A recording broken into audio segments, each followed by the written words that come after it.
I have always been a shy person growing up. I would run away at the slightest chance of meeting or even talking to new people, which included some of my extended family members as well. So you can imagine how much of a crowd pleaser I was, huh? Let me take you back to the year 2006. I was in preschool then, and we had this end of the year concert where each of us had to perform in this play titled Cinderella. Now, being a Disney fanatic, I jumped at the chance and auditioned for the lead Cinderella. But then, the moment I was in the spotlight, I ended up fumbling over my words and my facial expression remained static because I was terrified. Terrified at the prospect of all of these people looking at me, making a note of my every move. Suffice to say, I dropped the bag and ended up as the mice, Jack. How the mighty have fallen. Fast forward to 4 years later, and I ended up joining the drama team and got my first role as a stepmother in Bawang Putih and Bawang Merah. Talk about an upgrade, right? I guess life is funny that way. One minute I'm subjecting myself to these uncomfortable circumstances where I would voluntarily speak in front of a large crowd, and the next, I'm back to that little girl that was too scared to even make a sound. Hence, why over the years, I've just coiled myself into this cocoon where I would shy away at the slightest chance of joining anything foreign, may it be competitions or even student organizations. Staying stagnant in both my personal and professional life was comfort to me. But then that's when I discovered this quote from Atomic Habits by James Clear. He mentioned that we should make a tiny margin of improvement in everything that we do. Because when we rationalize little excuses like, oh, I can't, I'm too busy, or I'm not cut out for this, they compound into toxic results which inhibit our progress towards self-development. That is, I guess, what makes us human. We slip into motion rather than taking action.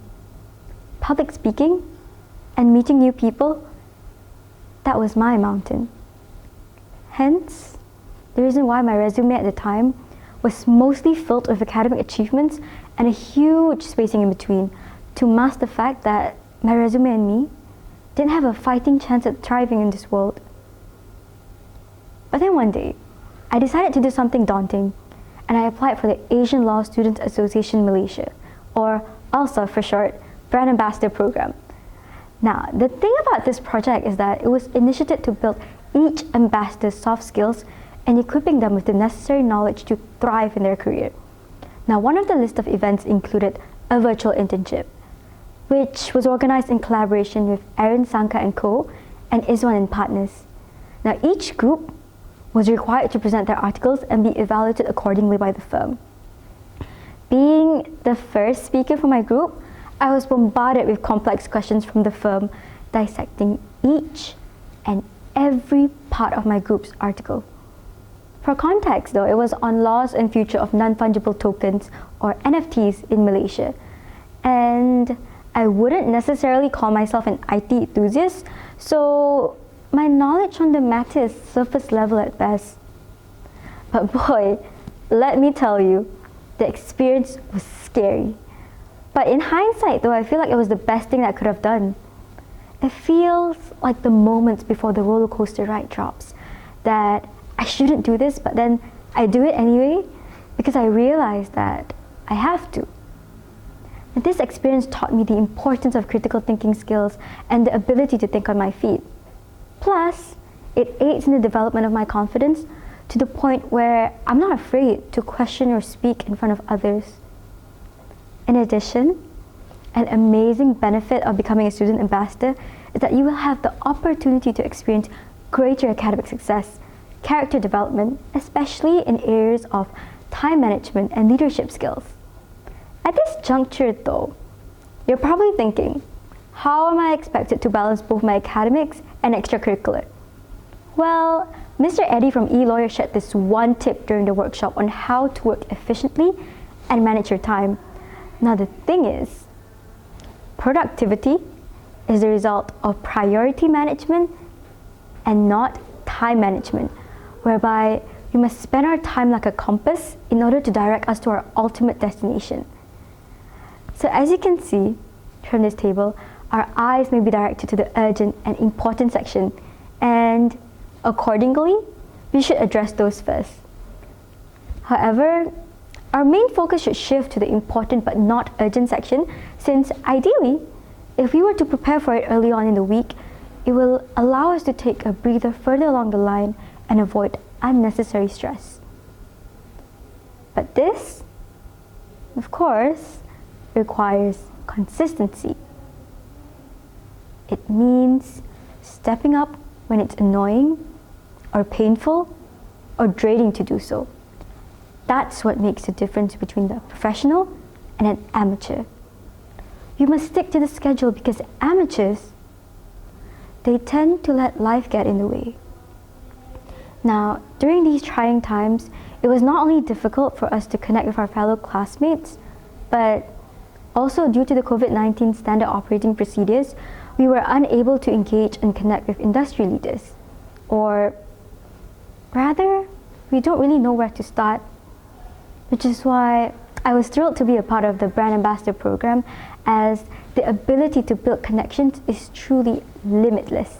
We had exclusive opportunity to network with renowned firms such as Lim Chiwi Partnership or LCWP, Thomas Phillip Advocates and Solicitors, and Cecile Abraham and Partners, which enable us to engage in effective conversations with industry leaders and obtain valuable advice from them, while expanding our professional network as well. Aside from that, we were able to learn important news and upcoming changes in the field of fraud and asset recovery, where the firm LCWP managed to secure Malaysia's first ever injunction against persons unknown. This experience provided me with an insight into the various fields of law in Malaysia and enabled me to see the areas of law that I can potentially specialize in the future. Not to mention, I got to engage and work with people that I might not normally have come across during my university years. People from other universities who share the same passions and interests as me. Listening to others with different opinions and engaging with them during meetings helped me better understand their views and develop a more informed version of my own position to the issue at hand. And this served as a great escape from that routine, rule-based, left-brain work where we had to spend more than 20 plus hours per week reading judicial authorities, legal textbooks, and the like for classes. Now, these transferable skills gained from joining numerous extracurricular activities are universally essential, as they can be used in a variety of roles or occupations. Especially at times when jobs are scarce, companies, they tend to look for candidates who are cognitively equipped to handle anything their jobs throw at them. Having this skill at hand would admittedly reduce this feeling of anxiety about our careers and aspirations in life, or some or rather at least, I'd have a fighting chance at securing a placement at renowned companies and legal firms after I graduate.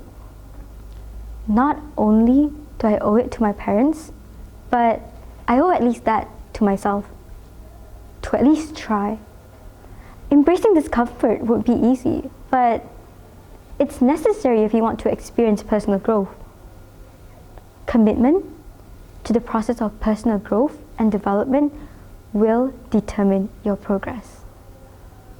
I guess all that I'm trying to say is that number one, even a small shift in direction can lead to a meaningful change in your life's destination. All because I decided to join the Brand Ambassador program, I was getting more and more comfortable with being uncomfortable. I don't think 18-year-old Dayang could have envisioned herself partaking in a Model United Nations conference at the international stage, where you'd have to discuss with people from different educational backgrounds who don't necessarily agree with the solutions you propose to the council and ways to resolve such a conflict, all of which included large amounts of research. various experiences equipped me with the necessary skills and opportunity to venture into new and even bigger heights, such as an internship placement at notable companies such as Petronas, Nestle, and quite recently at Sharon Delamore & Co. Now I know what you're probably thinking. You're terrified. You don't want to go to that competition or audition or interview session, but do it anyway. That's point number 2. Do it scared. Do it terrified. Do it because you know it's time. Do it with everything that you have, and it's going to be good. It's your time. If you're listening to me right now, you're ready to do that thing. The thing that you're thinking about when I'm saying that thing, it's that thing. You have everything within you already. And I know it's scary. I know you might feel like you're not enough right now or you need more time. But time, what is time, right? There's never a perfect moment, so do it now. And do it scared. And point number 3, give yourself a fighting chance at thriving in this world. I didn't learn to overcome my fear of public speaking or meeting new people by taking the back seat in my life. This should be your year of doing it anyway. Anything that scares you, you should actively pursue it. My journey started with the Brand Ambassador program. How about you? Thank you for listening.